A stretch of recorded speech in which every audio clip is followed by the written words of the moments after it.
Hey guys, sorry I haven't updated in a little while. I've just been running some errands and doing some stuff. I'll probably do a little bit more of a formal commentary just to close out the week maybe. But I'm about to start off on my first, semi-regular uh, road trip, and I'm trying to beat the weather. Um, I'm heading the opposite direction of the storm, so I want to make sure that I get that done. I'll probably and still have my charge cord connected, so uh, I'll go ahead and reset for I guess 3.9 is my total average over lifetime at this point. So anyway, I'll reset everything and get ready to go. It's actually pretty nice out, but for this first trip, I am doing 500 miles in a single night. So uh, I'm gonna I'm gonna drive fairly efficiently, I think, for this trip, because I really don't know what my limits are yet. So I'd rather not push the envelope on the first trip. So the stress testing will have to probably wait until later. Uh, gotta walk before you can run. So I'll also try and splice in some B-roll when I have it, but you'll get to see some DC fast charging and some long range driving. And just a side note, apparently, for those who are listed on uh, the VoltStats website, apparently 834 miles is already the top for a customer received bolt. So there you go. But it'll be a lot more than that by the time this trip is over. So, all right, guys. Hey, guys. So I just made it to the first destination. So yeah, about 160 miles. It's a little bit farther than I had planned. I actually uh, put a little cheat sheet together with notes. So I got stuck behind some people that were aggravating me, so I decided to take a different route. But when I got on the freeway, I got stuck in traffic for about 10, 15 miles. So, and I would say don't like. I don't know that this is representative of the range you can expect. Um, I mean, it was mostly freeway driving at close to 70 miles an hour.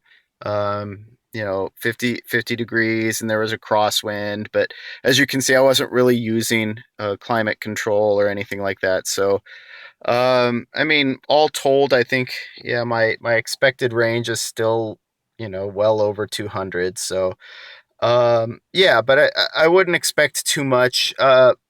I'm not going to recharge fully, so I'll probably reset uh, this trip clock, and then leave this one's just going to go for what it is. And I'm driving too far for like this screen to really make much difference. It's okay, 50 miles of freeway driving. What does it tell you? So anyway, I'm not going to hold up the charger too long. I don't want to take notes again on this. I kind of gave myself, I'm going to put the actual, these were estimates that I sort of clocked in there on my own, and I'll go through that sheet later. Um, but for now, it's time to see if I can get my EV Go account up and running, and we'll be good to EV Go. Ooh, cables. Okay. Just in terms of the numbers that I put here, uh, you know, like I estimated it was going to be about 145 miles to get to San Luis Obispo. I mean, I used a map, and it just didn't, it didn't really pan out that way. I had the route I had planned, but I ended up taking a different one that I guess was about 15 miles farther. But as you'll notice, here's the thing: uh, San Luis Obispo is a good stopping point, but it's not ideal because, as you can see, I stopped with 90 miles of range left, and it just um, it's not efficient, right? I would have much rather stopped maybe another 60 miles down the road, because what happens now is my next stop would be Gilroy. I could do Salinas, but that's a little out of my way. And so with Gilroy, that's the next 60, 50 or 60 kilowatt charging station. So I have 24 or 25 kilowatt charging stations in between. I really don't want to have to deal with those. I would much rather go to the next 50 or 60. And then Gilroy, it's located with a lot of, eateries and places like that. I'm not ready to eat just yet.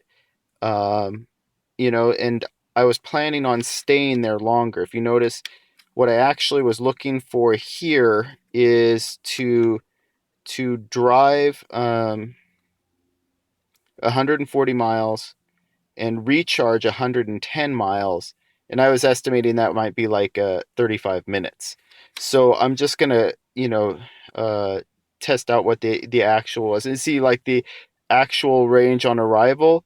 I was estimating I'd only have 75 miles when I arrived, and that was with a 220-mile estimate and 145. Well, I actually traveled farther and had more miles than I expected left. So, um, yeah, so I'm going to have to, rectify a lot of these numbers.